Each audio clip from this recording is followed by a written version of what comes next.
रास्ते में हूँ मैं तुम्हें।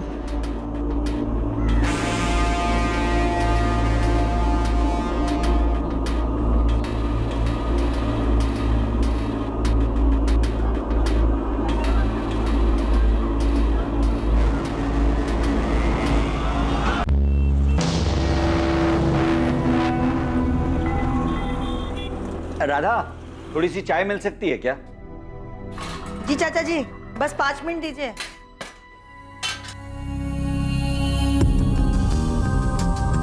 संतोष, जरा फोन तो लगाना, सीमा कहाँ पहुंची? ये देखता हूँ। माँ को ऐसा लगता है जो सीमा दीदी बोलेंगी वो मैं मान लूंगी। मैं बच्ची नहीं हूँ सुमन, मुझे अपने सही गलत की पहचान है। लेकिन नम्रता, तुम्हारे मम्मी पापा, मेरी मम्मी और बाकी सब लोगों की तरह वही मानेंगे जो सीमा बुआ कहेंगी। आने दो, देखते हैं क्या बोलती हैं। हेलो सीमा, कहाँ पर हो? सब लोग वेट कर रहे हैं तुम्हारा। एक सहेली के घर पे कुछ काम था तो काम खत्म करके आ रही हूँ घर पे।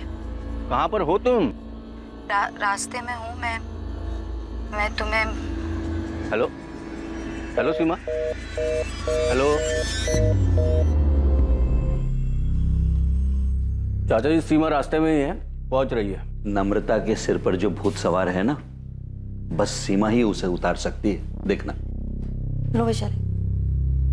नम्रता को समझाते समझाते थक गई हूँ मैं। नम्रता समझदार है, बस थोड़ी सी बहक गई है। आप चिंता मत करिए, सीमा आएगी, उससे अच्छे से बात करेगी और उसे समझा देगी और उसे सही रास्ता भी दिखा देगी। चाची, प्रिया को लेने मुझे स्कूल जाना है। अगर 2:30 बजे तक सीमा दीदी नहीं आई तो मैं निकल जाऊंगी।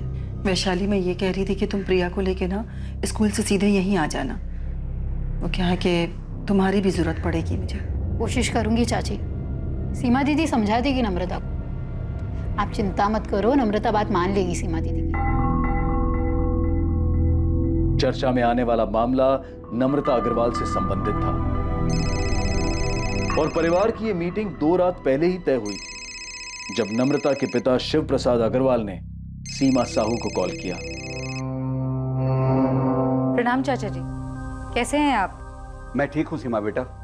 परसों मैं और तुम्हारी चाची यहाँ बल्लीपुर से नम्रता को लेकर भोपाल आ रहे हैं। तुम टाइम निकाल कर रखना बेटा। चाचा जी, आप नम्रता को फोन दीजिए, मैं फोन पर बात करती हूँ उससे। ना बेटा, नम्रता थोड़ी अड़ियल हो गई है, तुम सामने बैठकर ही उसे समझाना। ठीक है चाचा जी, आप लोग आ जाइए। हम लोग राधा के घर पर आएंगे, तुम भी वहीं आ जाना दोपहर तक। ठीक है, मैं आ जाऊंगी। वैशाली को भी वहीं बुलाएं। ठीक है, प्रणाम। चाचा जी चाहते हैं कि मैं नम्रता से बात करूं।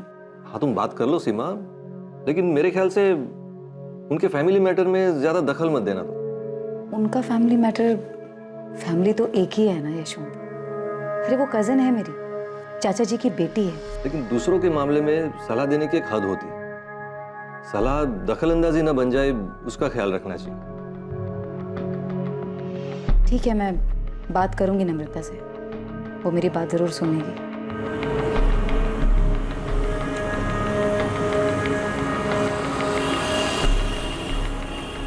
और 21 मार्च को शिव प्रसाद अग्रवाल और लता अग्रवाल अपनी बेटी नम्रता को लेकर सीमा के पास सलाह मशवरे के लिए भोपाल पहुंच गए। लगभग हर परिवार में एक ऐसा सदस्य होता है जो सबसे ज्यादा भरोसेमंद माना जाता है, जिसके पास सब अपनी परेशानी का हल ढूंढने के लिए जाते हैं। मुश्किल से मुश्किल घड़ी में भी जिसके पास हर जरूरी मामले का हल मिल जाता है। एक ऐसा सदस्य जिसके पास हर मसले पर कोई ना कोई सलाह और जरूरत पड़ने पर अपनी सलाह को मनवाने का अधिकार भी होता है। और इस परिवार की वो सदस्य है सीमा साहू। लेकिन 20 साल की नम्रता के साथ संकट की इस घड़ी में सीमा साहू नहीं है। सीमा साहू ने कहा था कि वो आएगी, लेकिन वो नहीं आई। मैं तो ऑफिस में हूँ संतोष, मेरी कुछ बात नहीं हुई सीमा से। यशवंत, मेरी 1 घंटे पहले सीमा से बात हुई थी, करीब 1:45 बजे। सीमा ने बोला था कि वो अपनी सहेली के यहाँ पे हैं और थोड़ी देर में पहुंच जाएगी।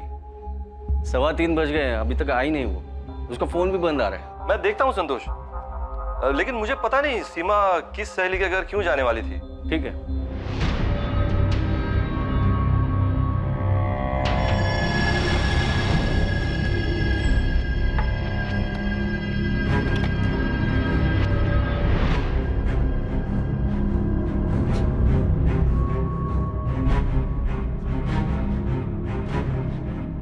राजेश। बेटा मम्मी घर पर है क्या? नहीं पापा, यहाँ पर तो ताला लगा हुआ है। और अगर मम्मी राधा मामी के घर जाने वाली थी तो अभी घर वापस क्यों आती? जरा पड़ोस में पूछो, मम्मी कहीं किसी के घर कुछ काम से तो नहीं गई? ठीक है, मैं पूछता हूँ। सीमा कभी ऐसा तो करेगी नहीं। फोन तो अब भी बंद ही आ रहा है चाचा जी। संतोष, सीमा ने कुछ बताया था कि वो किस सहेली के यहाँ गई है? वो नहीं बताया था, अचानक उसने फोन काट दिया। पर सीमा ऐसा कभी नहीं करेगी। वो लेट भी होती है तो फोन करके बताती है हमेशा। हाँ, लेकिन यहाँ उसका फोन ही बंद है। संतोष, फिर से ट्राई करो, हो सकता है उसके फोन की बैटरी गई हो और वो फोन चार्ज कर रही हो।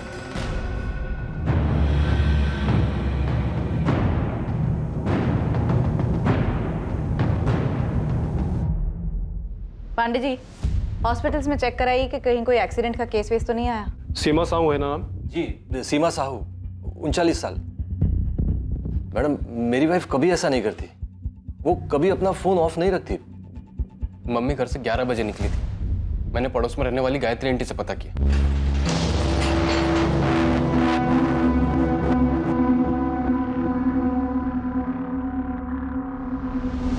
हॉस्पिटल्स में पता करते हैं। वैसे आपने बताया कि उन्होंने किसी संतोष को। जी, संतोष, वो सीमा के बड़े भाई के दोस्त हैं, घर वाले जैसे ही हैं। उन्होंने ही बात की थी। और उन्होंने बताया कि वो किसी सहेली के घर पर हैं। आपने वहां पता किया? कौन सी सहेली पता नहीं ना। सीमा के दोस्त हैं, वो तो हमारे मोहल्ले में ही रहते हैं। और मैडम, आज सीमा के चाचा जी खास बल्लीपुर से यहाँ आए थे सीमा को मिलने। उनकी मीटिंग तय थी। पर इसमें सीमा का इस तरह कहीं चले जाना। ठीक है, देखते हैं। वैसे हम कल तक वेट करके ही मिसिंग का FIR बना सकते हैं। आपकी वाइफ अडल्ट हैं। आप लोग अपनी तरफ से कोशिशें जारी रखिए। हो सकता है किसी के घर पर हो, पूछताछ करते रहिए। जी मैम।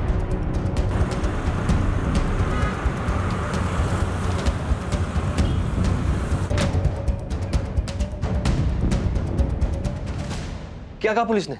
अभी तक 3 हॉस्पिटल में चेक कर लिया, कहीं कोई एक्सीडेंट का केस नहीं आया।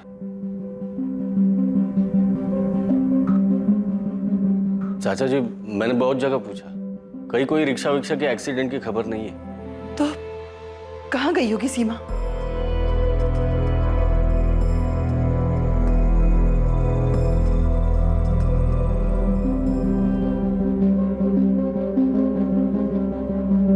सुमन, ये नम्रता से तेरी बात हो रही थी?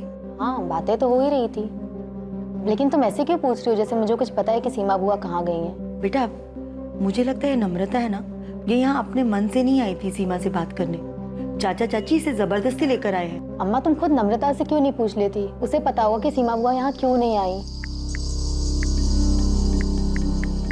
लो देख लो, सीमा दीदी मुझे एडवाइस देने वाली थी, बात करने वाली थी, समझाने वाली थी, अब खुद ही रफू चक्कर हो गई।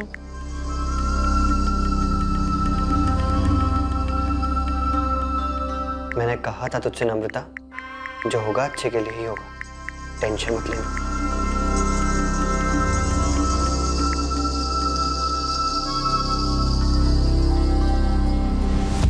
क्या कोई ऐसी बात है जिसकी वजह से वो अपने आप कहीं चली गई?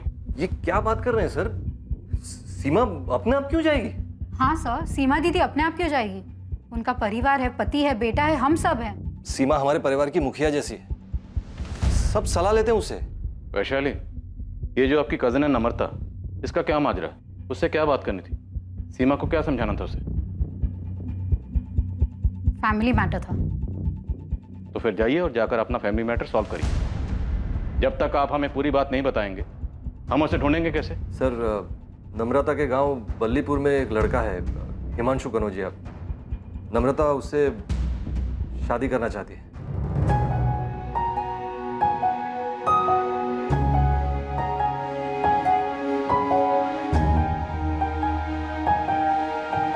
नम्रता, वो है ना तुम्हारे पापा का मजदूर हरीलाल, बड़ी आंखें निकाल के देख रहा था हमें। पक्का वो पापा को जाके चुगली करेगा। तू एक काम कर, तू अपने मम्मी पापा को जाके खुद सामने से बोल दे। मैं भी माँ से बोल देता हूँ कि रिश्ता लेकर पहुँच जाए। हाँ ठीक है, मैं बोल देती हूँ कि मैं हिमांशु कनौजिया से प्यार करती हूँ। जैसे ये बात सुनकर तो मम्मी पापा खुशी से नाचने लगेंगे ना। अब नाचे या फिर तांडव करे, बताना तो पड़ेगा ना मेरी जान। पापा, मैं हिमांशु से शादी करूँगी, आप चाहे हाँ कहें या ना। हमारी नाक कटवाएगी तो? नम्रता, इस पूरे जिले में हिमांशु कनौजिया ही मिला तुझे? हाँ, ऐसा कौन सा पहाड़ टूट गया माँ? हिमांशु काम करता है, मेहनत करता है, दिक्कत क्या है? वो हमसे थोड़ा नीचे है, यही दिक्कत है ना। मुझे इससे कोई दिक्कत नहीं। हम कहीं के नहीं रहेंगे बेटा, अगर तू उसके साथ ऐसी हरकत करेगी तो। सर, नम्रता तो एक टांग पर खड़ी थी कि अगर खुशी खुशी उसकी शादी हिमांशु से नहीं करवाई गई ना तो हिमांशु के साथ भाग जाएगी। सर, इसीलिए तो सीमा के चाचा जी नम्रता को यहाँ लेकर आए थे ताकि सीमा नम्रता से बात कर सके, उसको समझा सके। सर, सीमा हमारी बड़ी बहन है, सब उनकी बात मानते हैं। वो दोपहर को 1:30 बजे हमारे भाभी राधा के घर आने वाली थी, जहाँ चाचा जी, चाची जी और नम्रता आए हुए थे। लेकिन ये कौन सी सहेली थी जहाँ आपकी पत्नी सीमा गई थी? यही नहीं पता ना सर, पता नहीं सर। चाचा जी बलीपुर से खास सीमा से मिलने यहाँ आए थे, 1:30 बजे मीटिंग तय हुई थी और ऐसे में सीमा कहीं और चली जाए, किसी से मिलने, पता नहीं सर, कुछ समझ में नहीं आ रहा सर। और ये संतोष कौन है जिसने सीमा से फोन पे बात की थी? संतोष हमारे बड़े भाई शंकर भैया के अच्छे दोस्त हैं। शंकर भैया अब नहीं रहे, संतोष परिवार जैसे हैं हमारे लिए। सीमा ने संतोष से कहा कि वो अपनी एक सहेली के यहाँ गई थी। झूठ बोलेगी? सर, झूठ क्यों बोलेगी सीमा? किस लिए?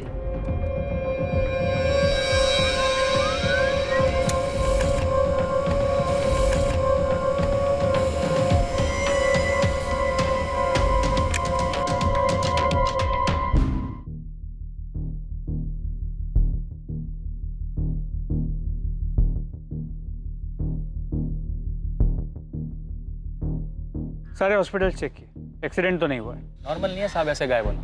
ये पक्का आप जो नम्रता बोल रहे हैं उसके कनेक्शन से कुछ हुआ होगा, क्योंकि घर की एक जिम्मेदार औरत जिस पे पूरे परिवार वाले अपने अहम फैसले लेने के लिए निर्भर करते हो, वो खुद से तो गायब नहीं हो सकती। नम्रता वाला एंगल हम चेक करेंगे, वहाँ बल्लीपुर में उसके बॉयफ्रेंड हिमांशु कनौजिया से भी बात करेंगे। ठीक है साहब, मैं पता करता हूँ। आप केवल सीमा के फोन के लास्ट लोकेशन मिल जाए तो मुझे इन्फॉर्म कर देना, उस एरिया में ढूंढने में आसानी होगी।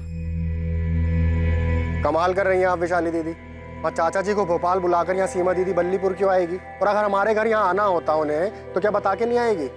मुकेश, 3 दिन हो गए, सीमा दीदी का कुछ पता नहीं चल रहा। ऐसे कहाँ चली गई वो? ये पक्का हिमांशु और नम्रता का किया कराया है। चाचा जी भी अजीब है, अगर नम्रता का ऐसा कुछ चल भी रहा था तो यहाँ आके हमसे बात नहीं की है, वहाँ सीधा भोपाल पहुँच गए। मुकेश, अभी ये सब बात करने का टाइम नहीं है। दीदी गायब है, पहले उन्हें ढूंढना है। क्या हुआ, कुछ पता चला मुकेश? नहीं, बस सीमा दीदी का फोन अभी भी बंद आ रहा है। तंग आ गई होगी, हर किसी का प्रॉब्लम सुलझाते सुलझाते। तंग आ भी गई होगी तो क्या जीजा जी और राजेश को छोड़ के चली जाएंगी? बोलो। देखो अब कहाँ मिलती हैं, कहीं तो गई होगी। असलम, कुछ नाश्ता बनाऊं? नहीं, रहने दो, आज काम कुछ ज्यादा है। मेरी कोई जरूरत हो तो फोन कर लेना। ठीक है, मैं जीजा जी से मिलाती हूँ, परेशान होंगे वो लोग। ठीक है, मिला, मैं निकलता हूँ।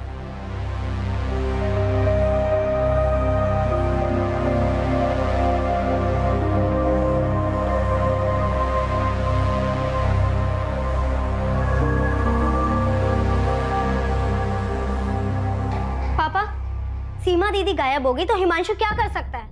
उसे वहां बल्लीपुर में पुलिस क्यों उठाने के लिए गई है? नम्रता, भोपाल आने से पहले कुछ बात हुई थी सीमा से तुम्हारी? नहीं हुई थी, और मैं क्यों करूंगी बात?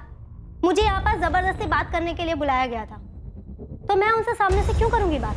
नम्रता, कहीं तुमने और हिमांशु ने तो कुछ नहीं किया? हाँ पापा, मैंने और हिमांशु दोनों ने मिलकर सीमा दीदी को गायब कर दिया, ताकि वो मुझसे कोई बात ना कर सके, मुझे अपना लेक्चर ना दे सके। बस सीमा दीदी खुद ही चली गई है यहाँ से।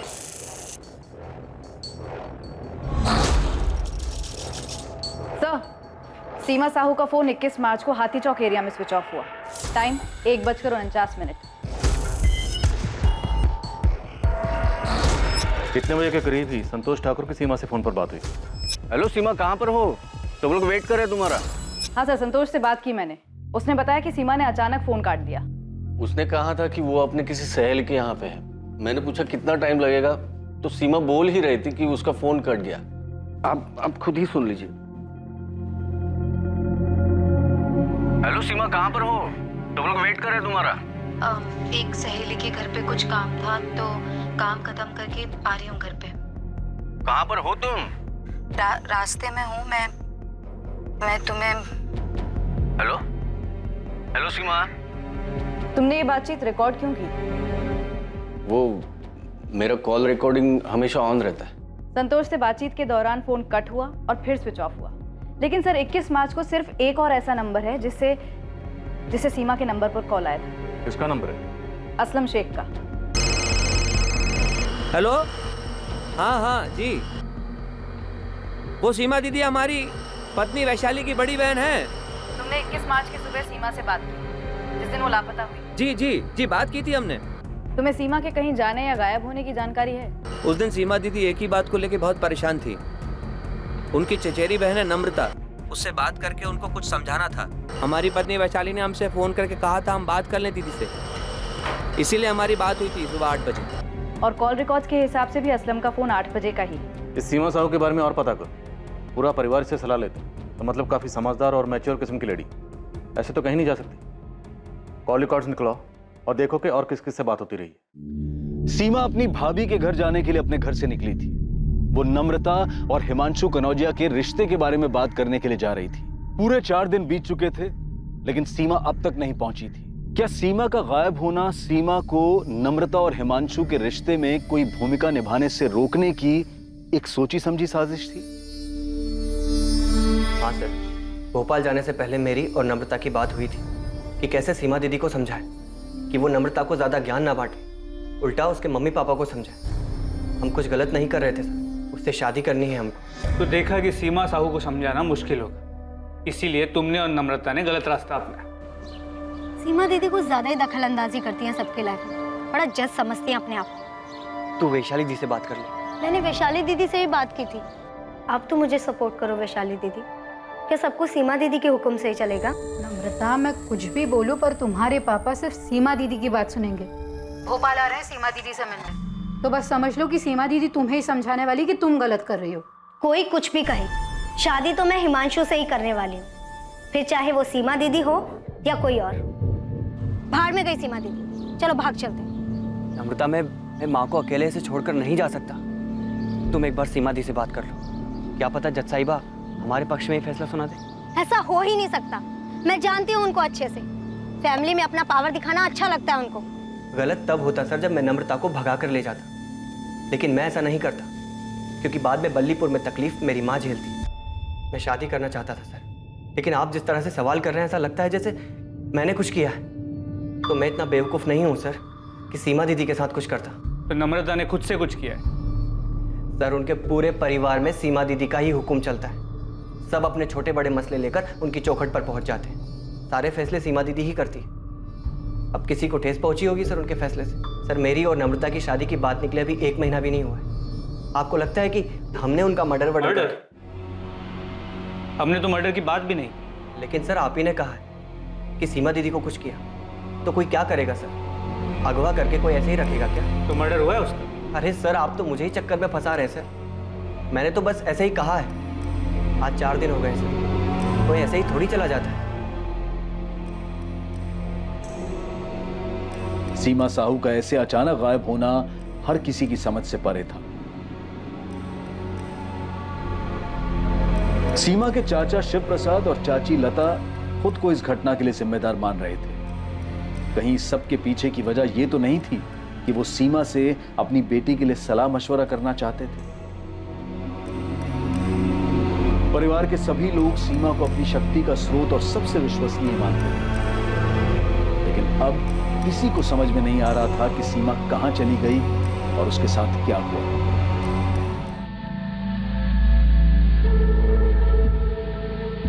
हाँ, ये वो लेडी है, पक्का पक्का?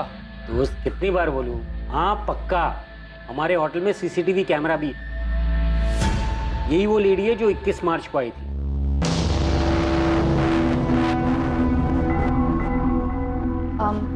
Room number 201, Mukhtar Syed. आपका नाम? सीमा साहू। 1 मिनट।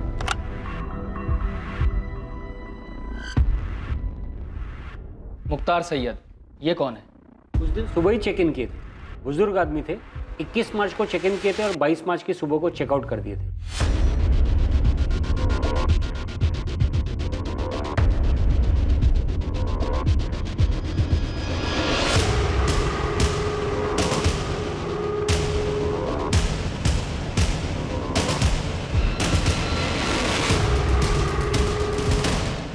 तो ये सीमा साहू रूम नंबर 201 में मुख्तार सैयद से मिलने गई थी।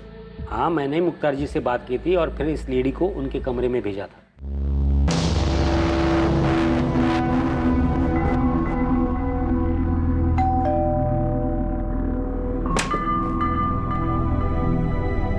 सीमा साहू जी आइए।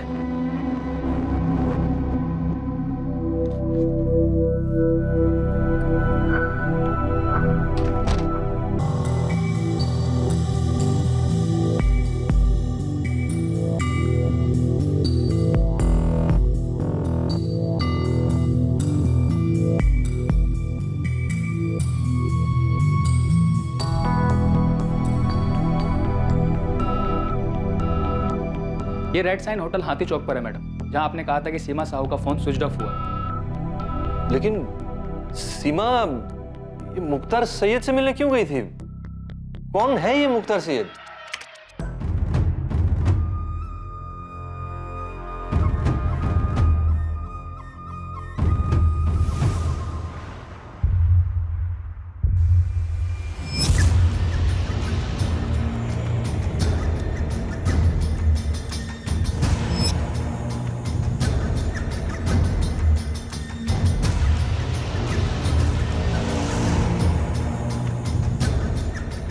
पता नहीं सर ये कौन है। हमें होटल के रिकॉर्ड से ये आधार कार्ड मिला। अगर ये आधार कार्ड असली है तो हम इसकी बाकी डिटेल्स निकलवाएंगे। और आप इस तस्वीर को देखिए, ये कोई बाबा किस्म का आदमी लगता है। क्या सीमा किसी बाबा से मिली थी?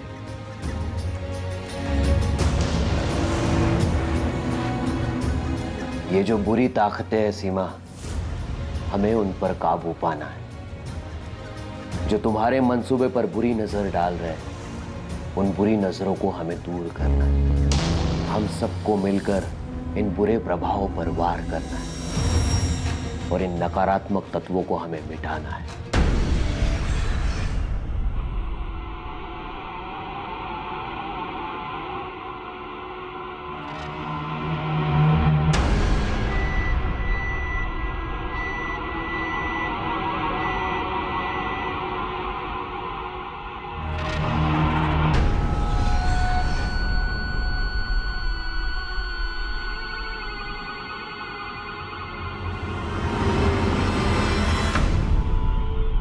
क्या इससे वो सारी बुरी शक्तियां खत्म हो जाएंगी जो आसपास मंडरा रही हैं? सब कुछ खत्म हो जाएगा, धीरे धीरे सब कुछ खत्म हो जाएगा।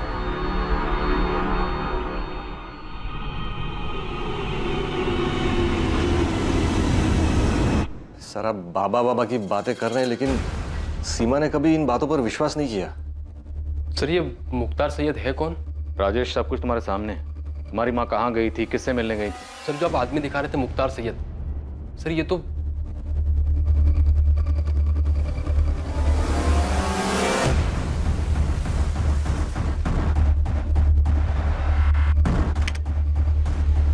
ध्यान से देखिए सर, इस आदमी के चेहरे पे दाढ़ी मूंछ सब कुछ नकली लग रहा है। सर ये तो कोई ढोंगी है।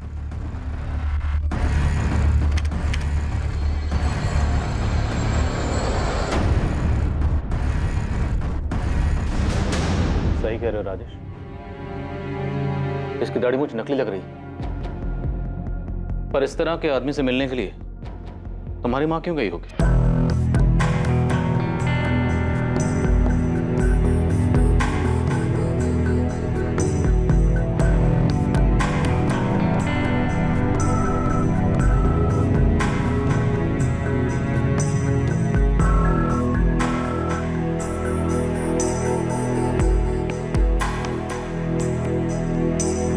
सीमा कभी किसी बाबा के पास नहीं गई। वो सिर्फ गुरु प्रमोद जी की प्रवचन सभा में जाती थी, वो भी हफ्ते में एक बार।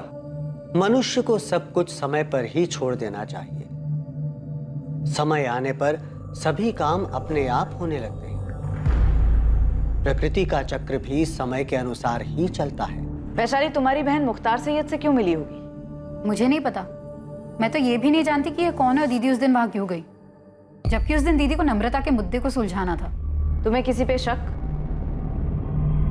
हम गुरु प्रमोद जी से तो बात करेंगे ही, पर क्या कोई ऐसा है जिस पर आपको शक हो? क्योंकि आपकी पत्नी सीमा को देखकर ऐसा लग रहा है जैसे वो कुछ ठीक नहीं है। ये देखिए।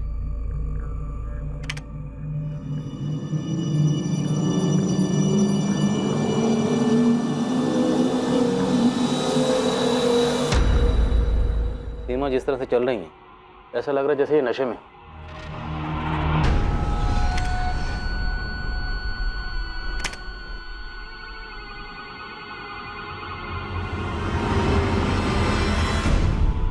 हाँ सर, लग तो रहा है कि नशे में। ऐसा लगता है जैसे इन्हें कुछ दिया गया हो।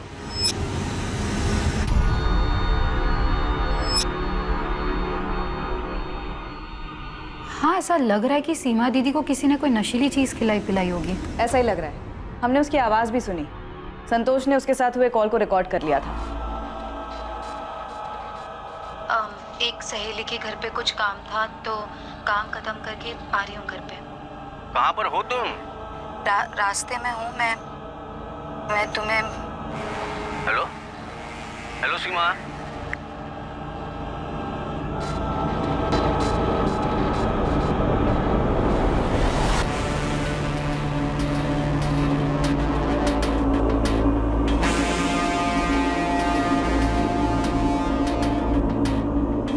रास्ते में हूँ मैं तुम्हें।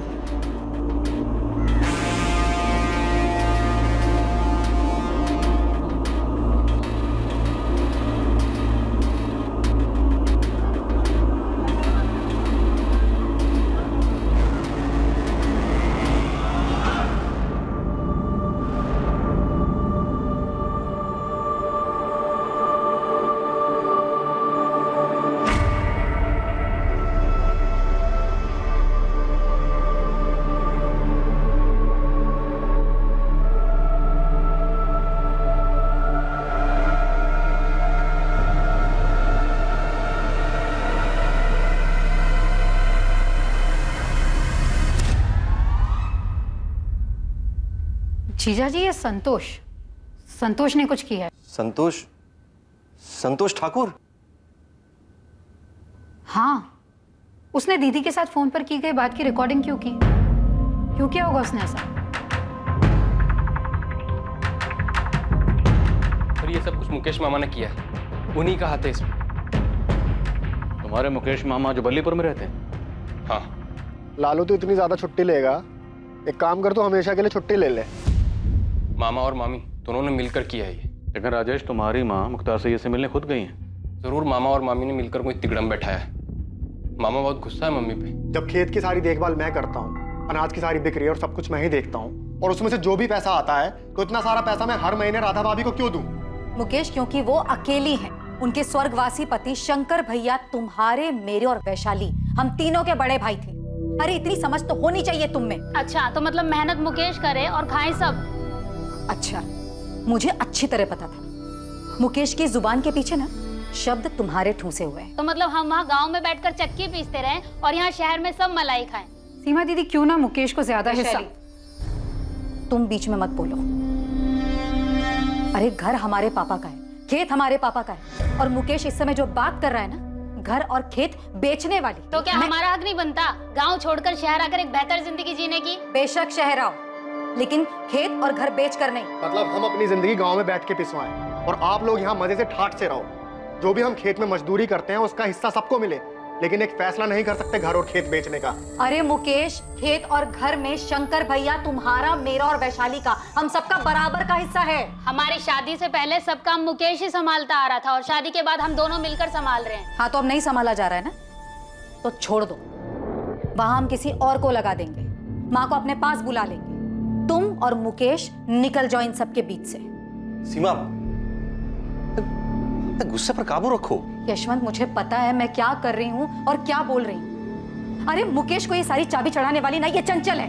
अच्छा, मैंने चाबी चढ़ाई है? मतलब आज तक आप दोनों बहनें मिलके मुकेश को अपने अंगूठे के नीचे दबाकर चलती आई और आज जब मुकेश की जबान चलने लगी तो मैंने चाबी चढ़ाई। चंचल, तमीज में बात करो। अरे तुम भी डरपोक हो। ये सीमा दीदी आज तक अपनी मनमानी करती है और आगे भी अपनी चलाती रहेंगी। चंचल! अरे दीदी, आप भी इन्हीं के नीचे दबी हुई है। चल, चुप कर। चुप। मुकेश मामा और चंचल मामी के अंदर बहुत गुस्सा भरा मम्मी के लिए।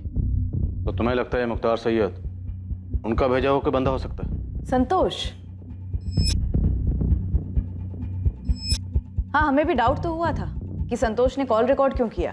जीजा जी मानने को तैयार नहीं है, लेकिन मैं कह रही हूँ ये संतोष की नज़र दीदी की तरफ मुझे कभी ठीक नहीं लगी।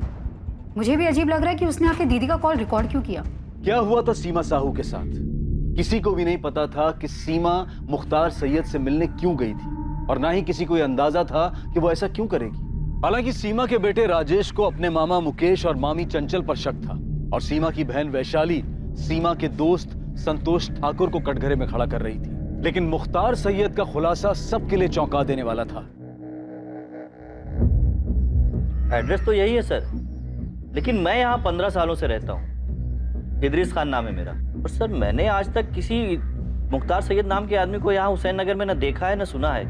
जरा ध्यान से देखिए, फोटो से भी पहचान में नहीं आ रहा। नहीं सर, चाहिए तो मस्जिद के इमाम साहब से भी पूछ के देखता हूँ, लेकिन ये एड्रेस मेरा ही है।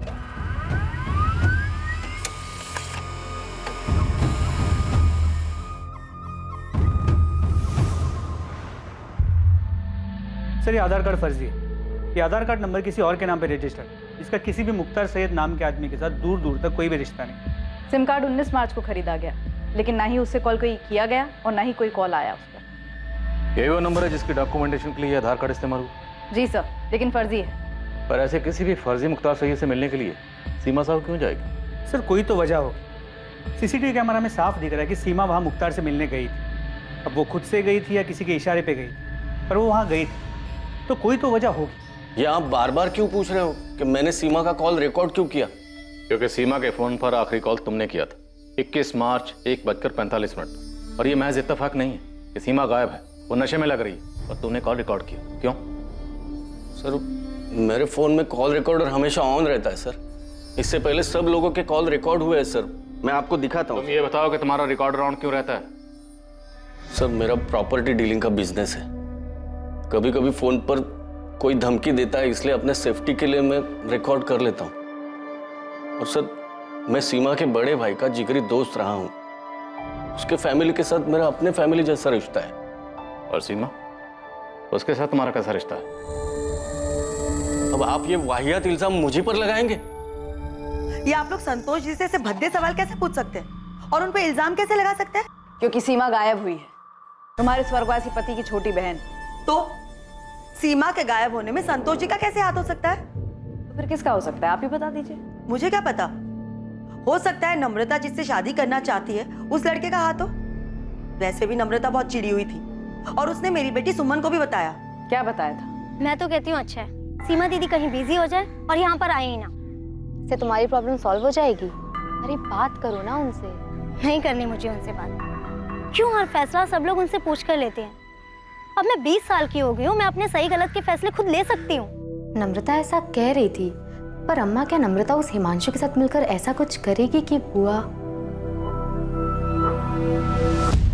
देखिए संतोष जी भले आदमी हैं और हमारे परिवार को अपना परिवार मानते हैं। हमें पूरा शक है कि सीमा के गायब होने में किसी अपने का ही हाथ है, इसलिए पूछताछ तो हम सबसे करेंगे राधा जी।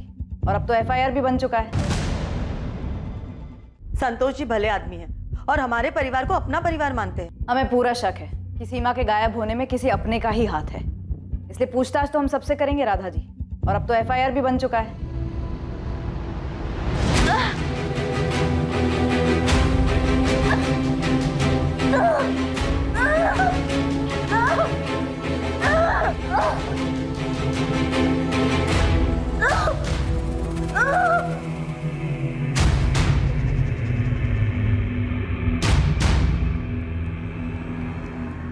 मैं क्यों अपनी दीदी के साथ कुछ करूंगा? तूने जो कुछ भी किया है उसकी वजह है तेरे पास मुकेश।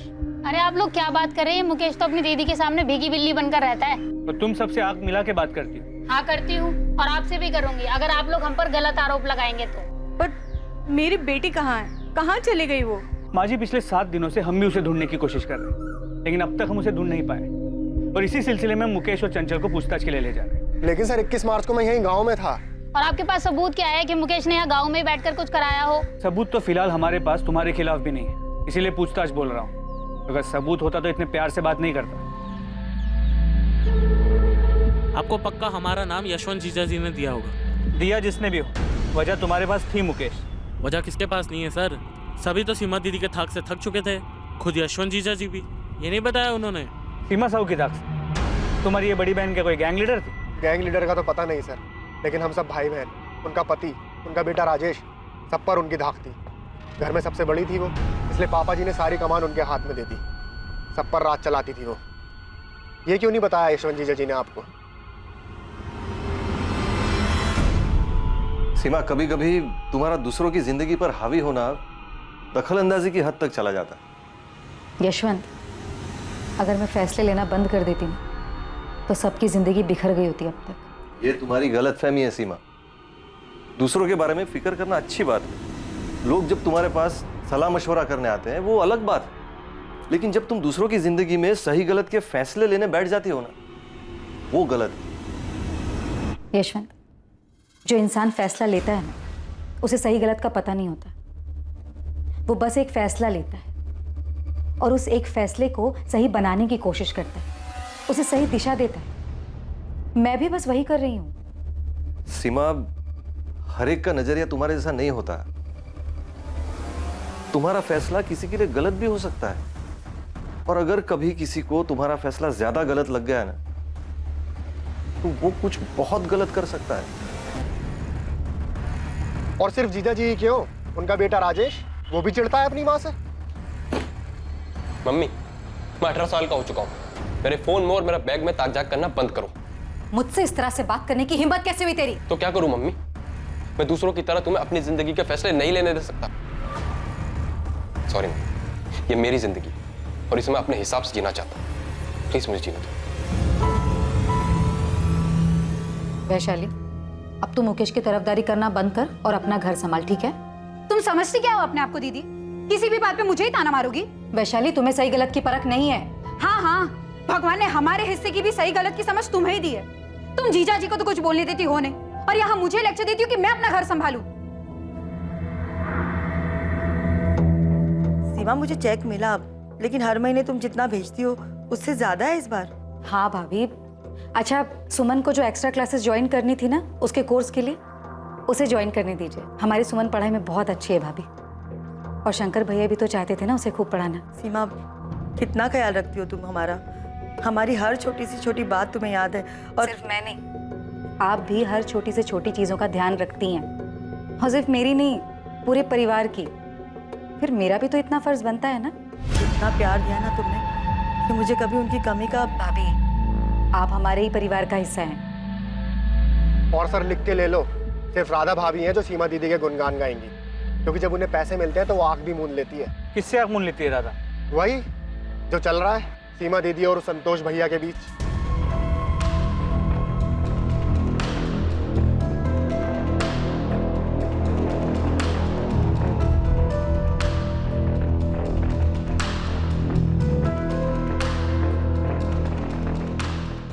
पेंटो, मुझे किसी भी सूरत में ये इन्फॉर्मेशन चाहिए कि सीमा साहू इस मुख्तार सैयद से मिलने होटल क्यों गई। ठीक है साहब, मैं पता करता हूँ, लेकिन आप एक बार असलम शेख से भी पूछताछ करो साहब।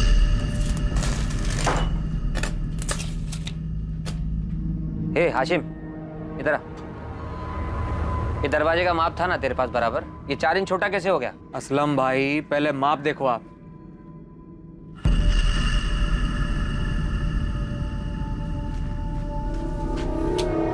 ये शमशेर ने यही माप दिया था। ए हाशिम, क्या कुछ भी? मुझ पे क्यों इल्जाम लगा रहा है? क्या है शमशेर ये? तूने माप ही गलत लिया है। बताओ।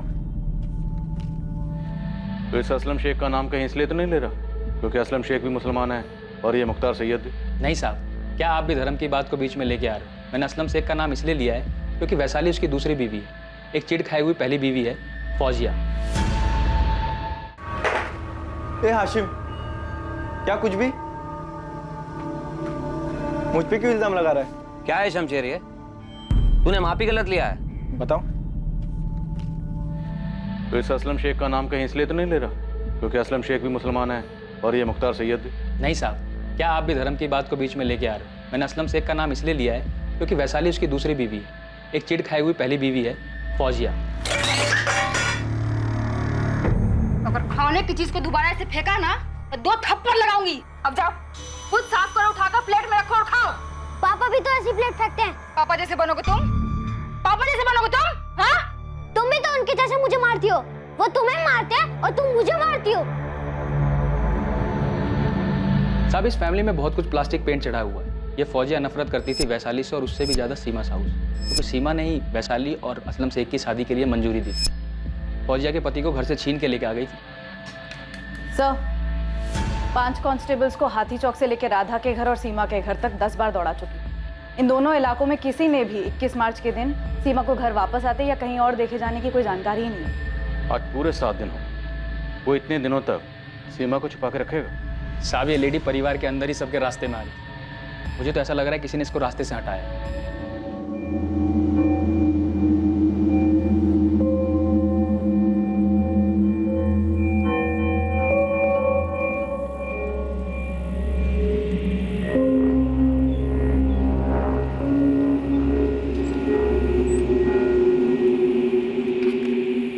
तुम्हें पता है, मुकेश भैया और चंचल भाभी को पुलिस पकड़ के ले गई है। हाँ, और वहाँ भोपाल में भी काफी हलचल है। तेरे मम्मी पापा क्या बोल रहे हैं? पूछ रहे हैं मुझसे बार बार कि कैसे मैंने सीमा दीदी को गायब कर दिया, जैसे मैंने कोई झाड़ फूक करके उनको अपने वश में कर लिया।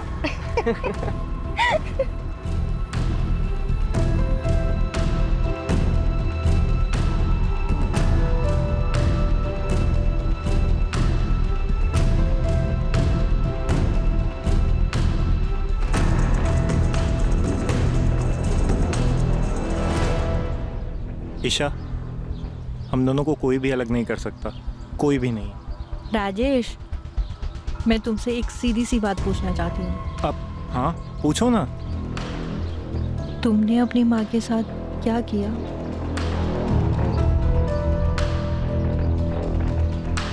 कभी कभी लगता है कि सीमा को ऐसे सब लोगों के लाइफ में घुसना नहीं चाहिए था। संतोष जी, आपको वो कॉल रिकॉर्डिंग डिलीट कर देनी चाहिए।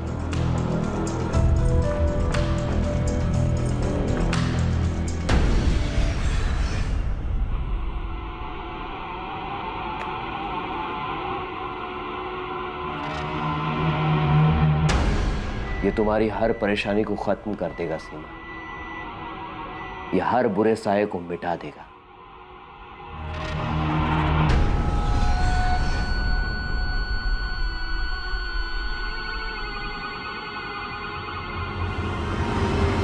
हमें सबसे अलग अलग पूछताछ करनी होगी सर। सबको कोई ना कोई शिकवा रहा है इस सीमा साहू से। सर, मुझे इस बात का डर है कि शायद हम सीमा साहू को जिंदा ना पाए। मुझे भी यही लग रहा है। ऐसा लगता है कि सीमा साहू को पूरी तरह से किसी जाल में फंसाया गया, और ये जाल उसके किसी अपने नहीं बिछा। सीमा साहू एक दृढ़ महिला थी। वो ऐसी बिल्कुल नहीं थी कि इतनी आसानी से कोई गलत कदम उठाए और मुख्तार सैयद जैसे फर्जी आदमी से मिलने चली जाए। जी सर, बिल्कुल किसी अपने ने ही धोखा दिया है सीमा को, या फिर ये भी हो सकता है कि सारे अपनों ने मिलकर साजिश रची ताकि हमें कोई सुराग ना मिले। वाह मुकेश, पुलिस की गाड़ी में तो तुम्हारे तेवर ही कुछ अलग थे। तुमने तो सारा चिट्ठा ही खोल दिया सबका। तुम्हें लगता है पुलिस हमारा भरोसा करेगी? यही तो प्रॉब्लम है ना तुम्हारे साथ। सीमा दीदी ने ना तुम्हें खुद पर ही भरोसा ना करने लायक बनाकर छोड़ा। अरे कॉन्फिडेंस दिखाओ, थोड़ा कॉन्फिडेंस।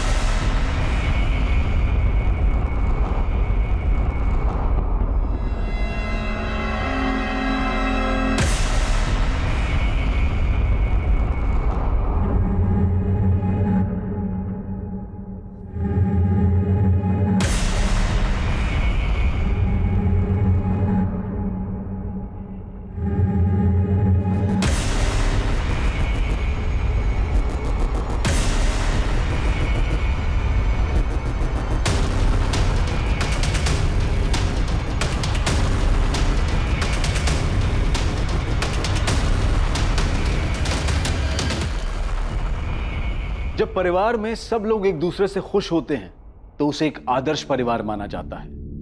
लेकिन यह जरूरी नहीं है कि हकीकत हमेशा वही हो जो नजर आती है। एक दूसरे से मतभेद होना, गिले शिकवे होना, यह भी स्वाभाविक है। लेकिन कई बार ये गिले शिकवे दिल और दिमाग में लंबे वक्त तक घर कर जाते हैं। ये मनमुटाव अक्सर परिवार के उस सदस्य से होता है जो हमेशा परिवार के लिए फैसले लेता है, क्योंकि ये जरूरी नहीं है कि परिवार का हर सदस्य इन फैसलों से सहमत होता हो। सीमा साहू के परिवार का कौन सा सदस्य खफा था जिसने सीमा साहू के लिए जाल बिछाया? क्या ये एक ही सदस्य था या फिर हर किसी को सीमा से कोई गिला शिकवा था? इस वारदात के दोषी या दोषियों का खुलासा हम करेंगे कल रात 11 बजे इस केस के दूसरे और आखिरी भाग में। जय हिंद।